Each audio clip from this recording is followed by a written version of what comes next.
Hello, everyone. Boy, I hope you guys can hear. And now I'm looking at my hair. Okay. All right. No questions to start with. Let me go to the website and make sure nobody's left anything there.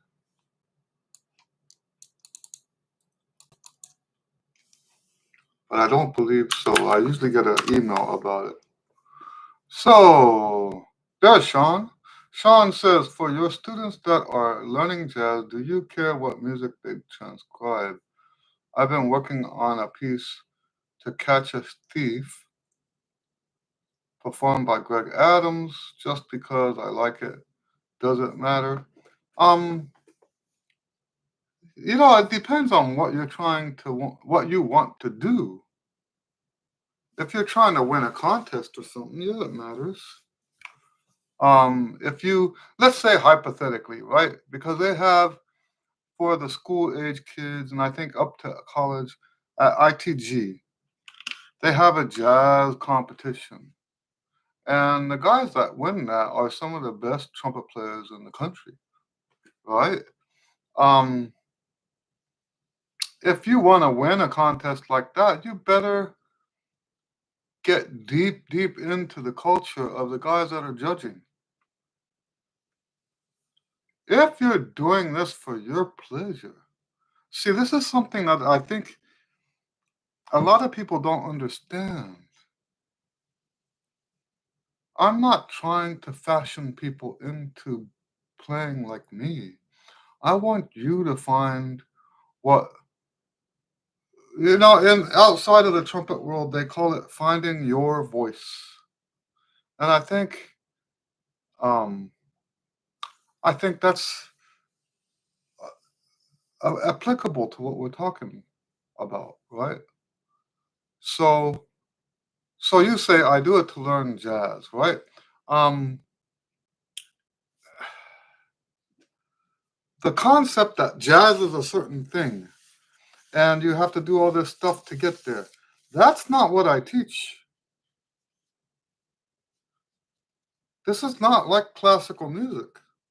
If we were doing classical, I would have something more similar to that, right? I would have um, these, what do you call it? No, I say I would have, I do have. Well, there are certain things you have to learn because jazz is nothing like classical in terms of how we learn it. There's nothing, there are no similarities. There are some common exercises uh, like last week I talked about, was it last week? Talked about how to do a shake and we used the Arbin page. I mean, there's stuff like that. I wouldn't call that a similarity. There's common exercises, there's common scales, common rhythms. But when you're learning jazz, you're not looking at. So to me,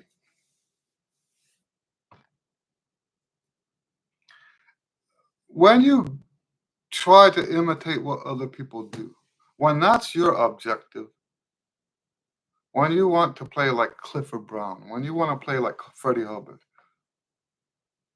like that's your goal. That's that's what you're trying to accomplish in your life, your musical life.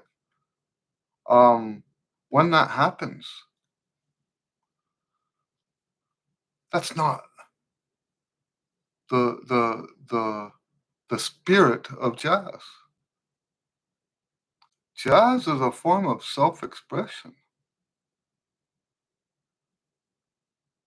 And let me be clear, we're not talking about just for the guys that I know Sean already knows this, but we're not talking about playing in a jazz band like third chair or something like that. That's that's not learning jazz, that's learning how to swing. Being in a jazz band, playing a jazz part is not what we're talking about. Yes, it is still jazz. I'm not saying it's not jazz, but it doesn't make you a jazz player. When we say the terms jazz player, we're talking about the improvisation stuff. And it is our desire as genuine improvisation, genuine jazz players, it is our desire to do something different. This is the trick, right? Do something different that falls within the framework of what we call jazz. But it doesn't work the way that a lot of people think. You don't learn this and learn that. I just had a student ask me in an email what I think about people who try to plug and play stuff into their jazz solos, memorized licks, scale patterns. They see the chord and they say, "Oh, I can play this over that chord." And they see the next chord, "Oh, I can play this over that chord." Plug and play, right? He asked me what I think about that. I don't think anything of it. I don't think that's the nature of jazz. We want to speak this language.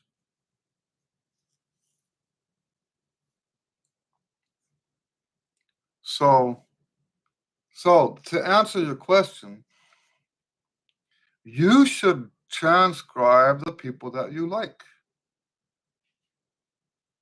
Transcribe the solos that you like. The only time it should be any different from that is if it's an assignment for school. That's the only time you should change what I'm saying. If it's an assignment for school, do what the teacher says.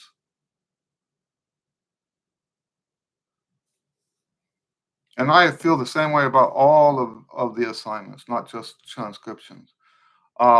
There's a lot of stuff that the jazz educators teach that I don't teach, and I'm pretty much opposed to teaching that way. Um, but I do tell my students when they're taking lessons with me that when they're in that class, do what the teacher said.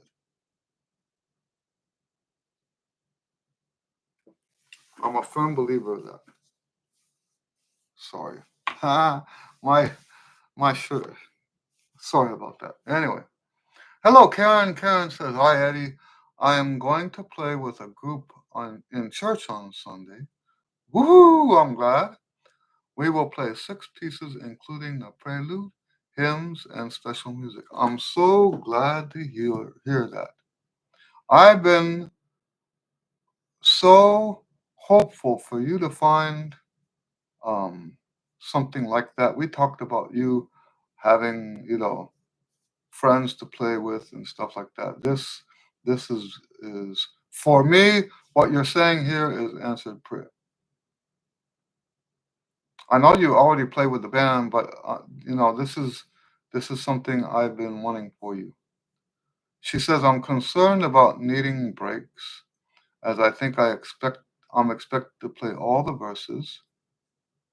Don't think the choir director is a brass player. Any tips?" Yes, my biggest tip is to tell them no, that doesn't happen.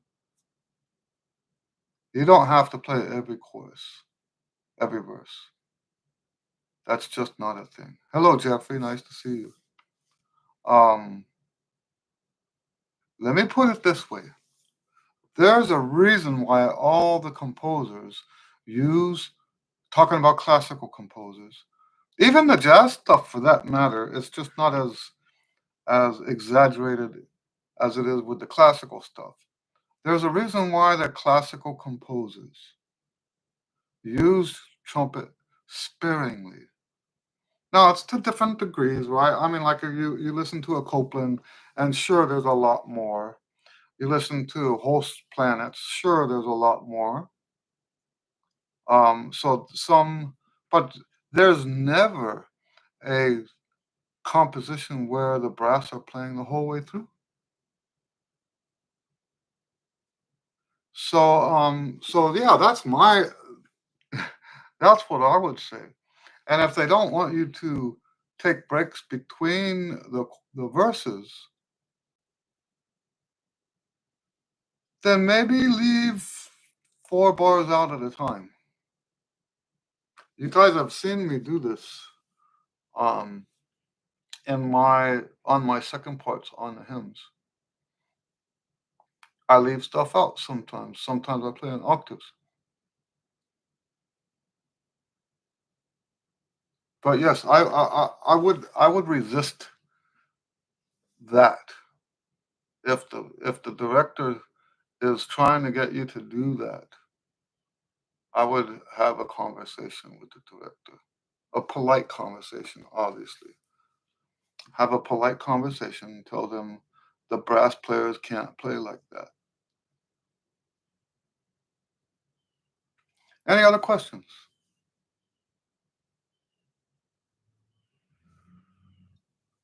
Yeah. So I did have that jazz gig this week. Um, boy, I really do appreciate being able to play again. I really do. Um, yeah, I can't tell you how nice it is to be healthy enough to get back on the circuit again. I'm not playing a lot. Summertime isn't a lot of gigs anyway. And there are some gigs I just don't want to play. Um, but yes, and where I'm at right now in my trumpet career is that most of the band leaders I used to work with are dead. The last one to pass away was just a few weeks, not a few months ago, 2 months ago, or something like that. Um, Now his son is still running the band. Hello, Edu. He says, "Hi, everybody. Eddie, I'm still practicing diligently the routines. Still having trouble with the mouthpiece placement exercise. Also, my buzzing on the mouthpiece has a lot of air. Could you please demonstrate?" Demonstrate. Um, so if I wouldn't worry about the the buzz, the air. I call it fuzz. Right? I wouldn't worry about the fuzz on the mouthpiece um, un, until after you figure out what's going on with the lip buzz. Oh, mouthpiece placement. What am I saying? So, are you saying that the lip buzz is fine? If you do a lip buzz,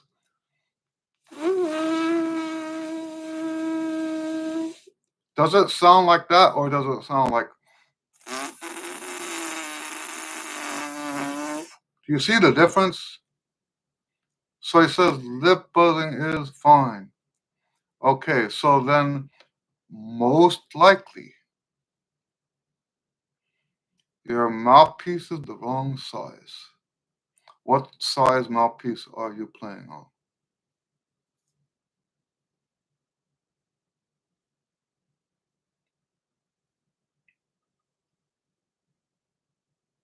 3C. So you might want to consider just experimenting. And if you have access to a mouthpiece you can try without buying it first, that's always ideal because we're doing this as an experiment.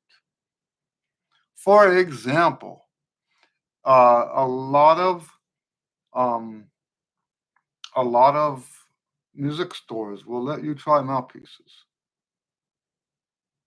So go to the music store or some place like that, or find a friend that has a bigger mouthpiece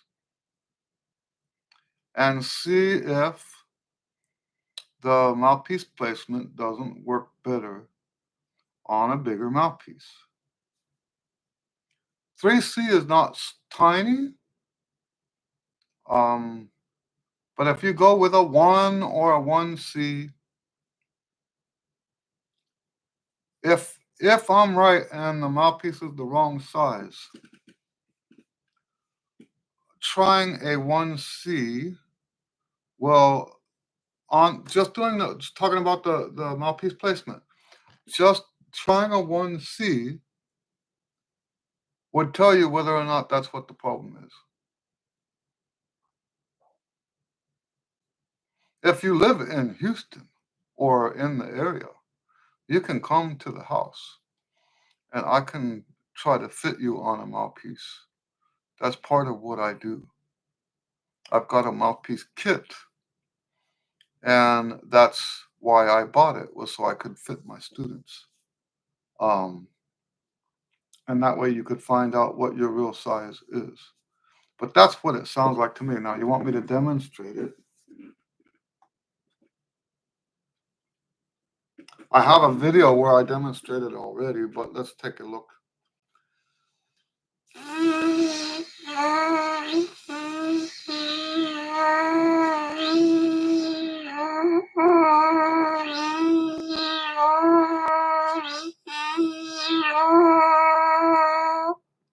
Now, normally I would do that. Normally I would do that after doing the lip buzz, so it wasn't as smooth as it normally is. Okay, if you have a 1.5C at home, that's what you should try. Thanks for the offer, but I'm in the Netherlands. I get it. All right. Julie says, trying to get healthy again to practice play as well. Yes, but don't push it, right? Get healthy first and then go ahead and play. I'm not a big fan of playing when we're sick, unless there are exceptions to that.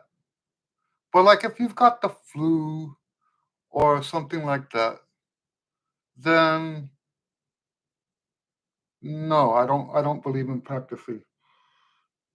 There are sort of different kinds of illnesses that aren't really like systemic like that, and sometimes in those cases I prefer to actually do practice just because I want to be able to play well under all circumstances. But that's not something you should do all the time whenever you're sick.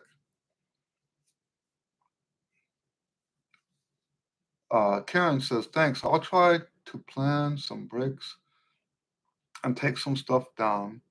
I'm the only trumpet wondering what I got myself into. She says, glad you are feeling so much better. Well, thank you. So, Idu asks, do I press on the lips? No, not really. So that's the thing. If the air that you're getting is escaping out the sides, we're not worried about that. We're not worried about that at all.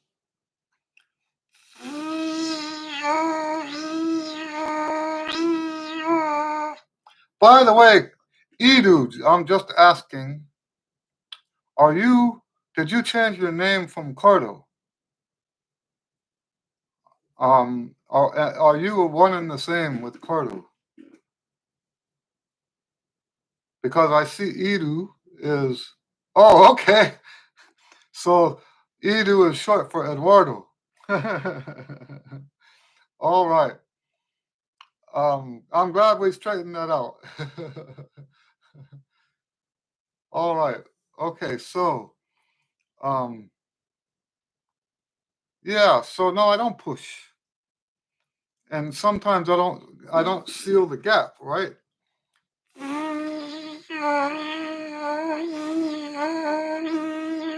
All we're trying to do, the only purpose of the mouthpiece placement is to find where the mouthpiece should the where the mouthpiece should touch the lips, where it should rest on the lips. We want to look for that position because you hear about these people. I even saw a video today, and I like this guy. we used to be sort of friends on the internet in the 90s. And so I like this guy. I was on the way to um to dialysis this morning, and I thought to myself, I haven't heard anything from or about this guy in years. So I looked him up, and sure enough, he's got some YouTube videos. And I watched one of his. I actually think that I watched all of them, all of his videos. He's got playing videos, he's got teaching videos. I won't say who he is right now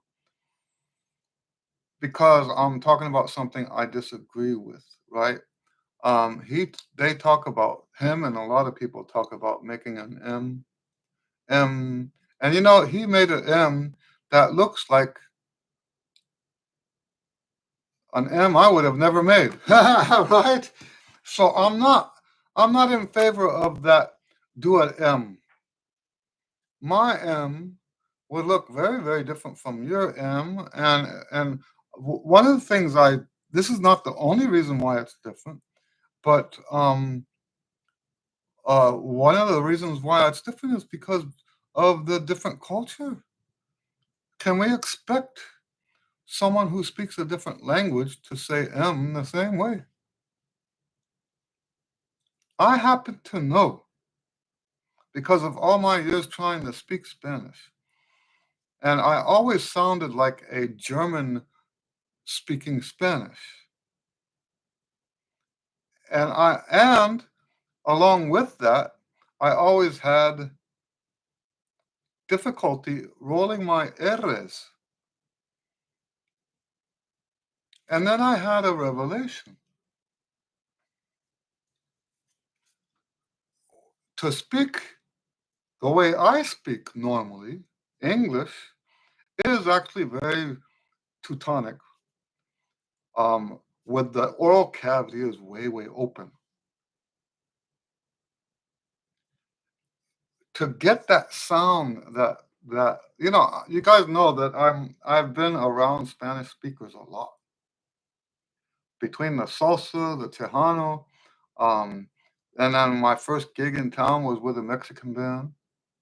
I've been around Spanish speakers for a long time, and I could never make my Spanish words sound the way they make. So they were "Que horas son?" Like, um, "Cómo estás usted?" Right? It was always like that, and I figured out. I had a revelation that it has to do with oral cavity, and if I l- close the oral cavity more, I can not only just I can do the R, but I can also get that sound that these guys have when they're speaking Spanish. I'll try not to speak Spanish right now. um, but yes, if I close the oral cavity more. So I used to work with this guy who was a radio, like a sportscaster for a radio station. He did all of um, he was the Spanish sportscaster for the Astros. And I used to listen to him doing this, this, the games.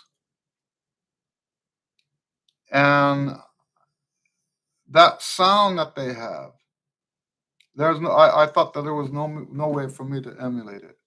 But it turns out that that's what I was missing. I was doing everything like a German, big guttural pronunciations. Now, why am I saying that? How can you have the same lip posture just by saying M? There's nothing there to force it into the right place. There's nothing there to force it into the right place. So if you have a Vietnamese background, how do we know that your M is where it needs to be. We don't know that.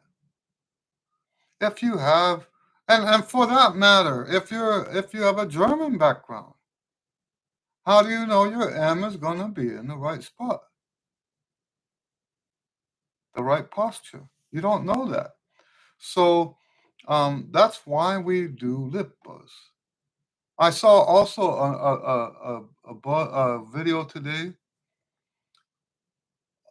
about lip buzz, and it was one of those anti-lip buzz videos. Don't do lip buzz, and the guy tried to explain why people do lip buzz, and he got it wrong.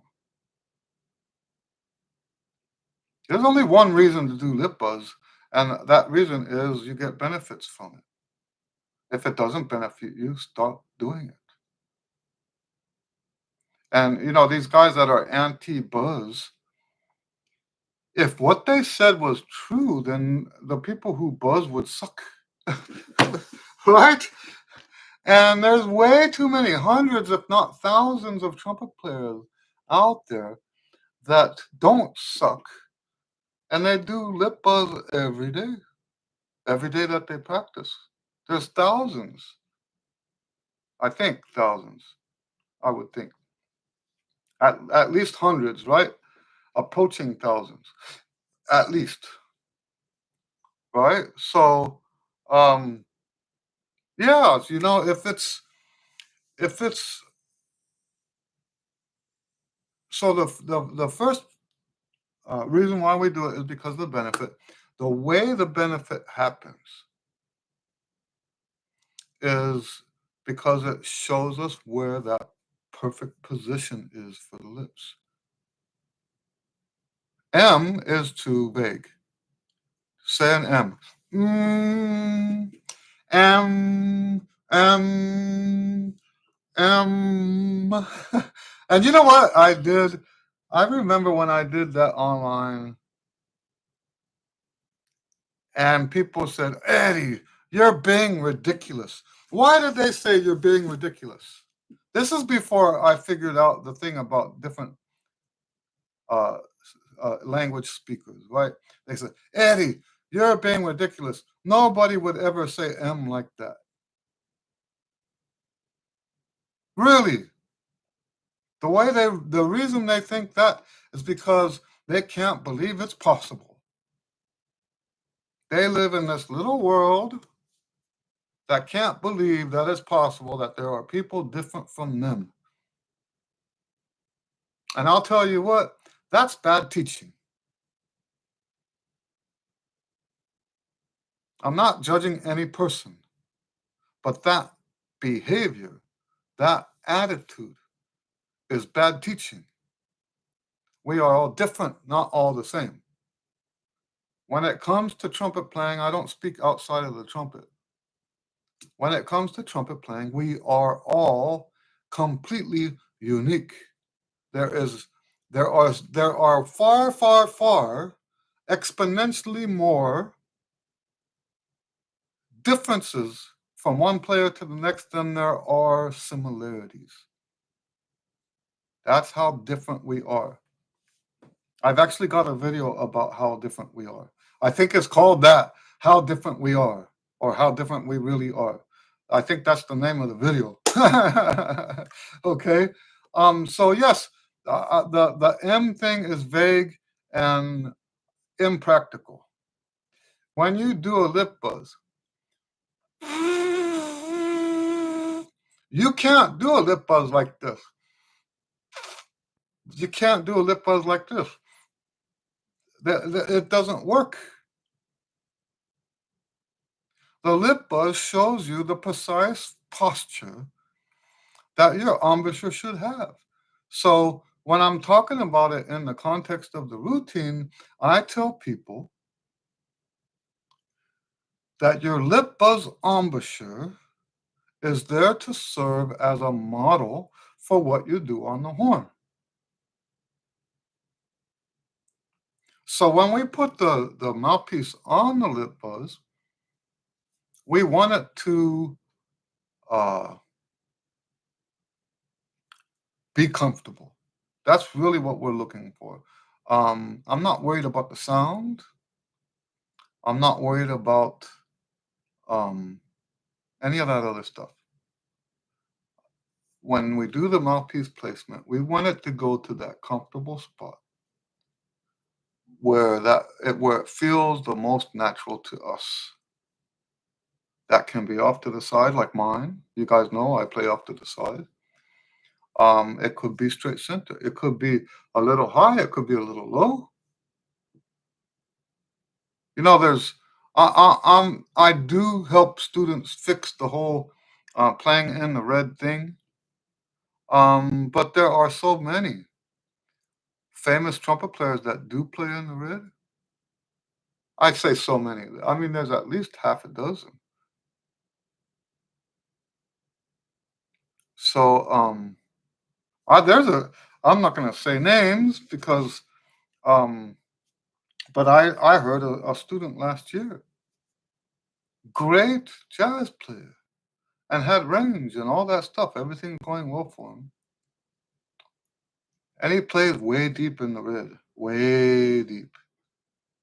I would have to use a visualizer to make sure that it is what it looks like because sometimes it's not what it looks like.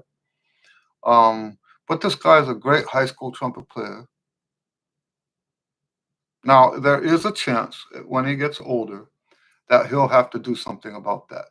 There is a chance because the more you play, the more of a the more of a workload you take on for your face, the more of an impact that low position will have. To the point where you could actually bust your lip and not have be able to play anymore, like ever. So, but still, there are people who play quite well, really low on the top lip. Um, so Karen says, I see some of your new videos, such as practice to the end of your air, as suggestions on my screen. Are all of your videos accessible from your website? I haven't done that yet. Actually, see, so that's one of the things that's kind of taken a back burner because of my schedule now, and I haven't, I really haven't been able to work it out yet. I don't know. I'm grasping at straws right now, to be honest. I don't know how I'm going to work this out. There's so many things that have to get done. Uh, and you're right. I need to go back and update the stuff on the website so that all those videos are listed. But no, right now they're not listed. I'm sorry. Um,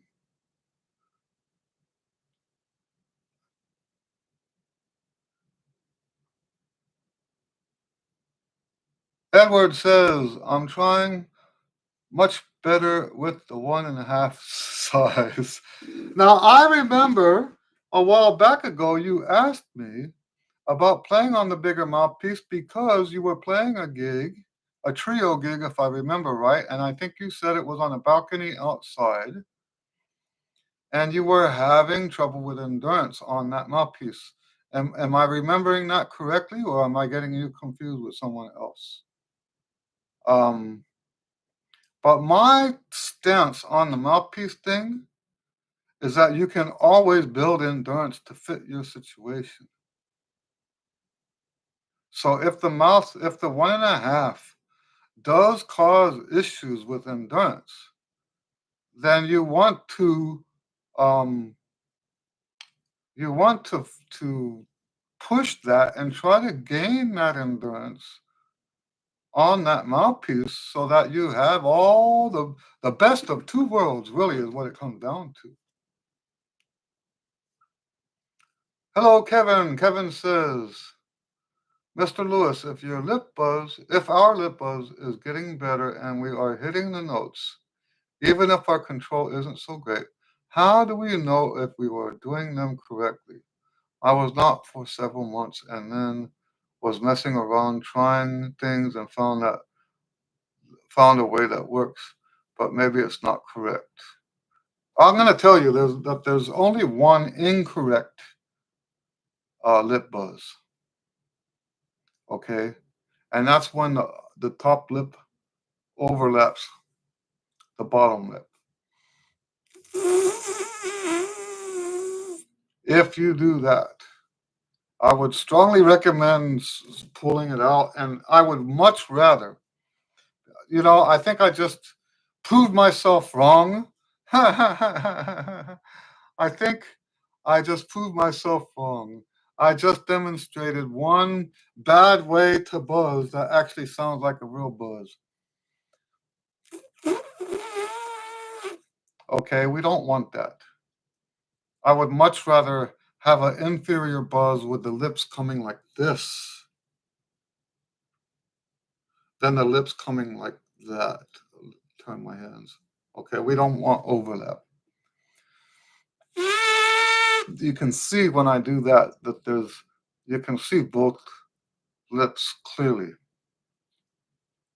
So yes, I'm going to have to keep that in mind because I've been saying for a long time that the lip buzz gives you the proper posture. That's not proper posture. So there is a loophole here.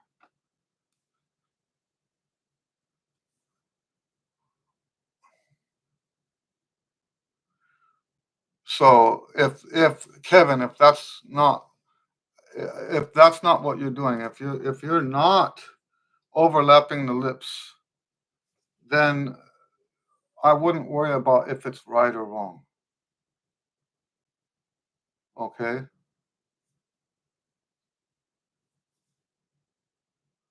Sean says, is part of your chops book's purpose to help build endurance? It feels like it. Yes, the chops books are the endurance version of the routine, but it's not what people might think. It's just endurance because it's so long and so intense. But yes, one of the benefits of doing the chops books, if you're doing the whole thing and doing it correctly, let me get that light back on again.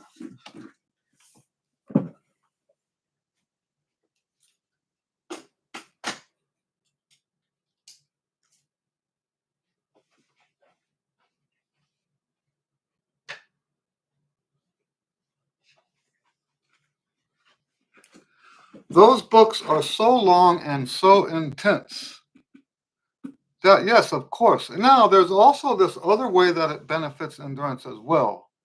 When you play higher, when you develop higher range, it makes the lower stuff easier to play.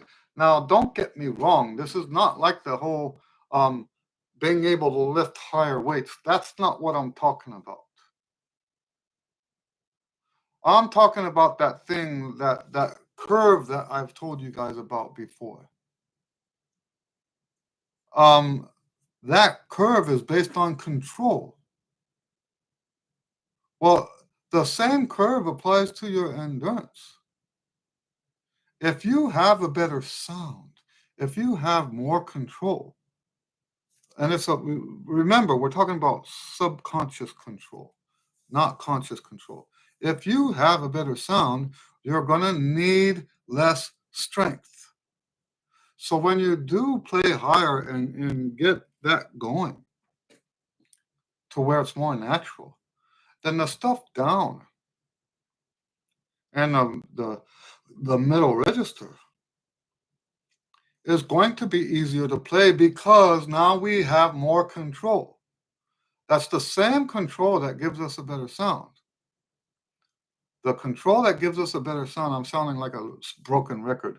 Um, the control that gives us a better sound is the same control that gives us more endurance. It's not more strength. It just makes playing the horn easier.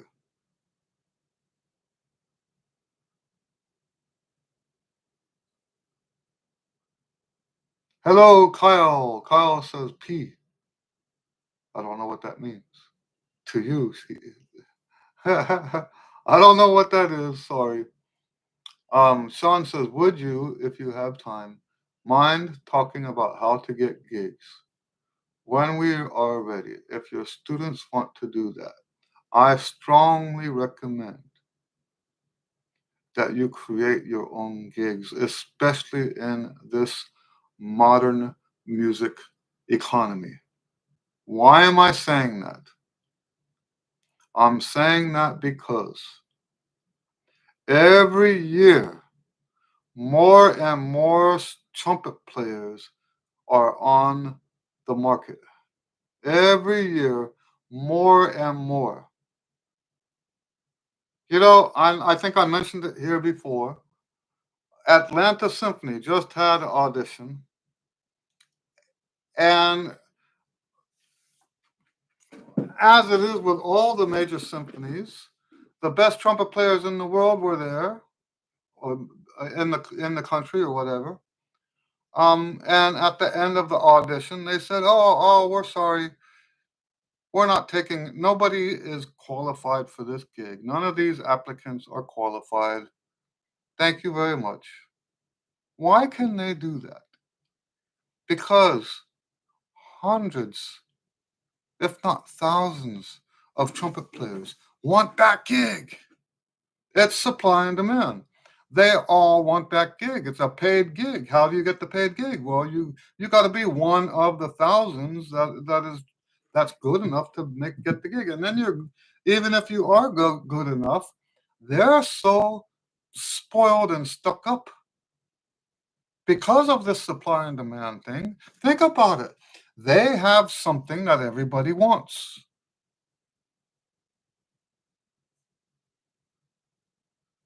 They have something that and who's how many of this thing are there? At any given time, a paid orchestra job for trumpet. How many are there? On a good day, there's 5 of those openings in this country that pay well. On a good day, usually not. There's times, so I still get the international musician, and they list the orchestra openings at the end. They let the orchestras advertise for paid trumpet jobs. There are times when there are months. It's a monthly magazine. There are months when there's no trumpet jobs open. So how do you get gigs? Um, I think it's foolish to go in that direction. No, and not just because, oh, you're never going to be good enough. No, I don't mean that. It's not just that. I'm not saying that. What I'm saying is when it's out of balance like that, the supply and demand, that job is not stable.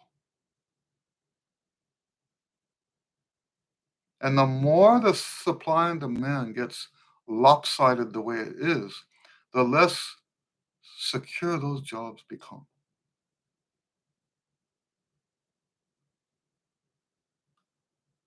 Okay?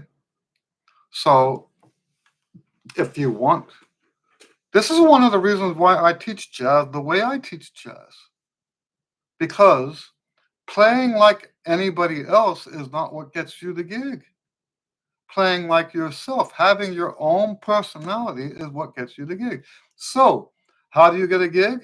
You put a band together with people like you, people who want to do something. And I'm going to give you a hint here, a tip, a pro tip. Don't make it a standard ensemble size.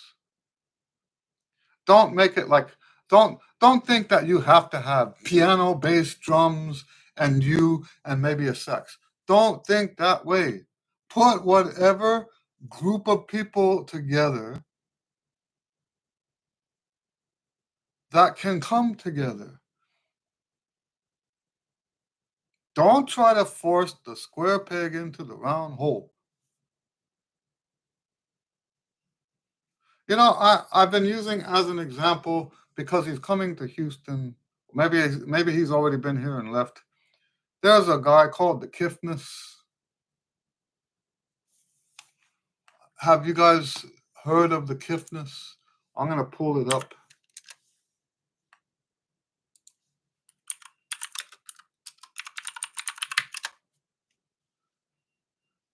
This is a trumpet player from South Africa,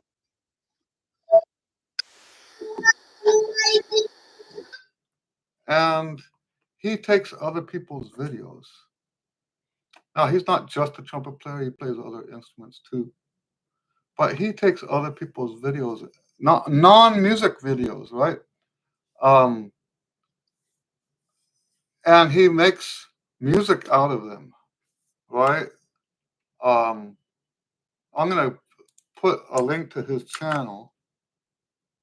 I've been using him as an example because this is the kind of creativity you have to be successful in this modern music economy where there are so many. And then also, I have also been using, you guys have heard me talk about this family before. Isak and Nora is the name of their channel. I'm going to put a link to that channel as well. This is another example of someone who did something out of the norm and became successful for it. Now, neither one of these is technically jazz, and that's the point, isn't it? You don't have to technique. And let's use as another example, and I don't mind doing this. um,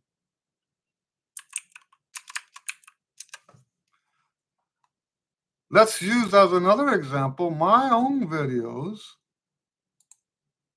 that I did with David Craig.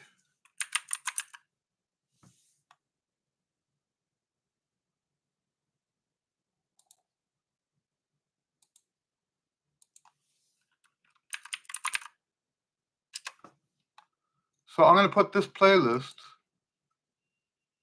When I first started doing this, people told me that you can't do that. Why? Because it's not a standard. Yes, Kevin says is David my bass guy? He's one of my bass guys. David is too busy for me to make him my bass guy. He's he's everybody's bass guy. So a lot of times when I call him, he's not available. So let me back up here. Maybe make sure I'm covering everything here.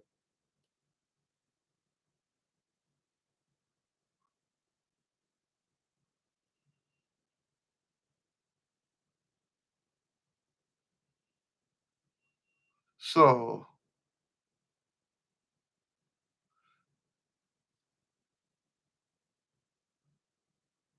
so Kevin talks about rolling the lips in exaggeratedly. Um, that's part of how I got where I am. I remember when I first made all my changes, I was doing that, right? I didn't put any air behind that. I was just squishing my. But I remember that the lead player, Tommy Fraga, used to tell me when he heard me do that I should keep doing that, keep doing that, keep doing that. That's how you play high. And there was truth in what he said.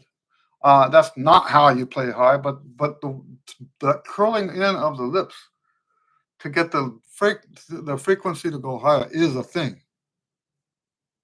What I was not, what I was doing was not that. It's kind of confusing anyway.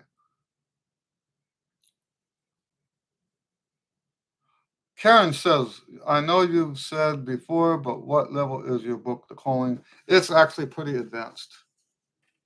It has a bunch of those, what I call miniatures. A miniature, first of all, for me, different people have their idea. Like But for me, a miniature is a gift that I give to people. And I like to sometimes I'll even print it on like parchment paper because it's a gift. I'm giving them something that I've created. I want it to look special. And so there's a bunch of miniatures in there that I made for my students.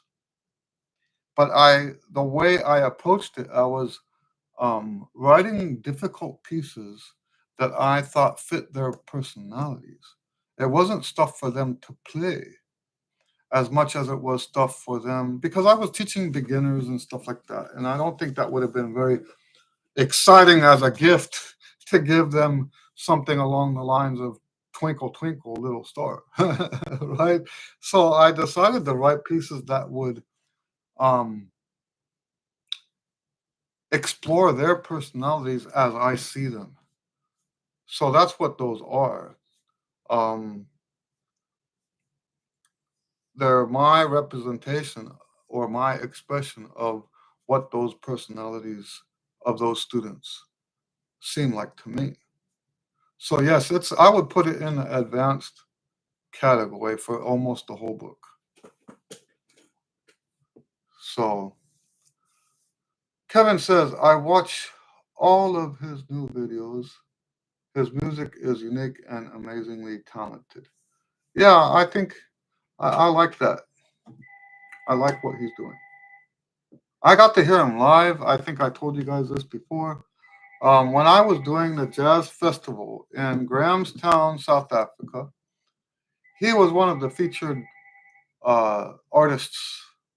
This is long before he became famous. Famous. Um, yeah. All right. Any other questions? We're starting to wind down here.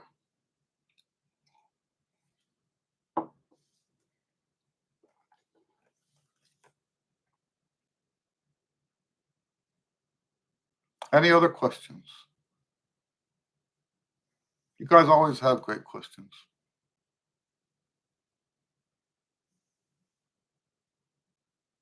You know, I think we would probably get more uh, participants in the Q and A if it was later. There's two things wrong with that. One is I want the international people to be. I chose this time because more people around the world that I'm connected to uh, can be here at this time. It's a little late in the evening for like the Scandinavian countries and stuff like that. It's a little late for them, but and it's a Friday night. So the ones that do gig on a Friday night in Scandinavia or Europe or whatever, they would probably not be able to come because they're on the gig. Um, but for the most part, I like this time because more people can be here. I mean, around the world. Um, but I do think more people would more Americans, I should say, more Americans would participate if it was like a early evening, um, not necessarily Friday, but an early evening so that the high school kids could get on and stuff like that. Um, that doesn't interest me. You know, the typical high school student has disappointed me greatly. I'm I'm not real happy. I'm not talking about my students. I've got great students. I'm talking about YouTube people.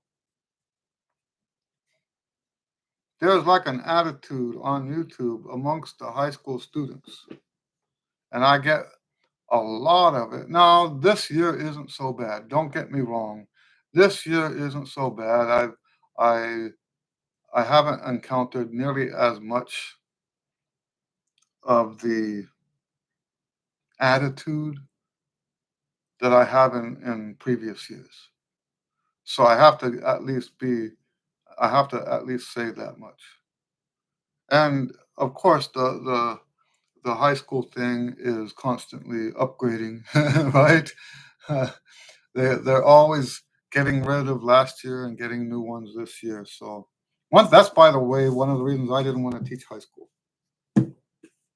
I don't like the idea of having to start over every year. That never appealed to me.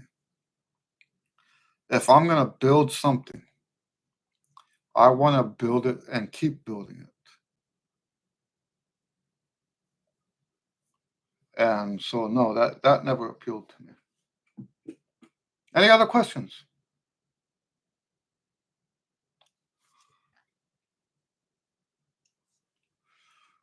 I don't think I would have survived as a band director anyway, just like I didn't survive university. Um, my personality type is so severe. I don't think I could have ever finished a degree at university. I loved being in school. Don't get me wrong. I learned so much in my years at UTEP, my years at University of Houston, and then uh, San San Jacinto College. I did learn a whole bunch. Um, but that's not what you're there for. I think you guys have heard me say that. And people even told me, Eddie, stop taking the learning thing so serious. You're not there to learn. You're not there to learn. You're there to get a piece of paper. That's what they kept telling me. I'm talking about people who were older and more wise than me, and they were absolutely correct. You're not in university to learn. Yes, please do learn while you're there. That's not why you're there. You're there to get that piece of paper. And when you do get that piece of paper, it demonstrates to other people that you will play the game. That's my problem. I won't play the game. And if you don't play the game, you don't get the degree.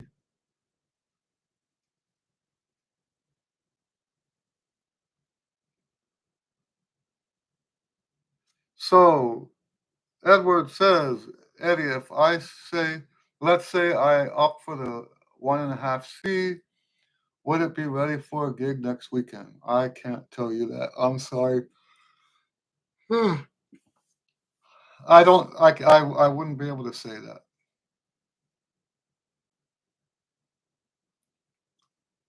I wish I could, but yeah, that's not the kind of thing I could do because I don't know where you're at.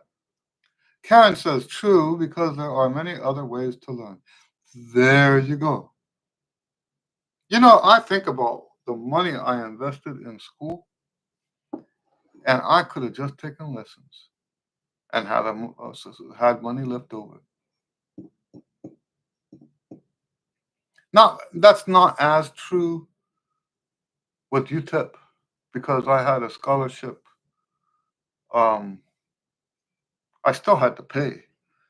I think the scholarship only paid half of my tuition, but back in those days, tuition was like only $1,000. And in fact, no, I take it back. I didn't have a $500 scholarship. I asked when my friend Mark Middleton had a $500 scholarship, and I thought that's how it worked, right? And when he gave up the scholarship, left, graduated, I thought now I can have the $500 scholarship. And they told me no. I won't go into the details of that because it doesn't make them look good. But what they said to me was not very nice. And like I said, I wasn't good at playing that game. So yes, I could have taken that $700 and taken lessons instead.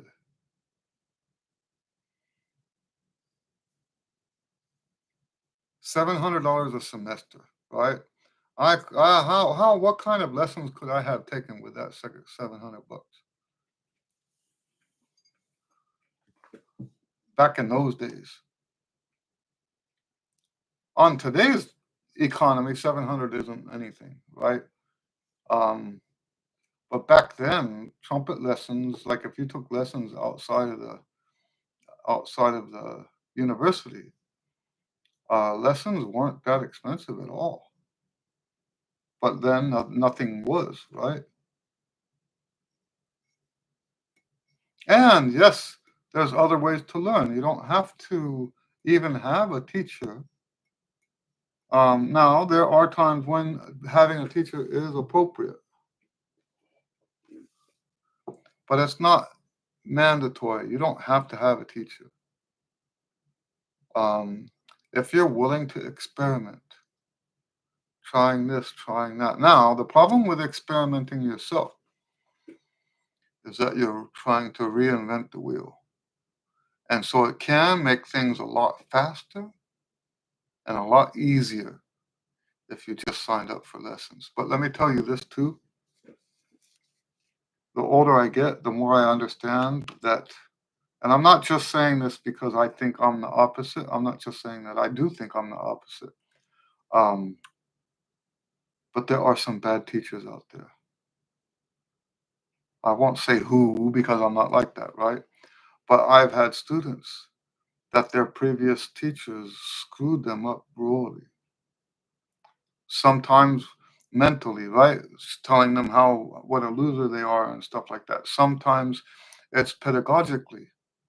They told them stuff that wasn't true, that didn't work. Um, and then sometimes it's just a mismatch of personalities. Anyway, so yes, don't just take lessons with just anybody.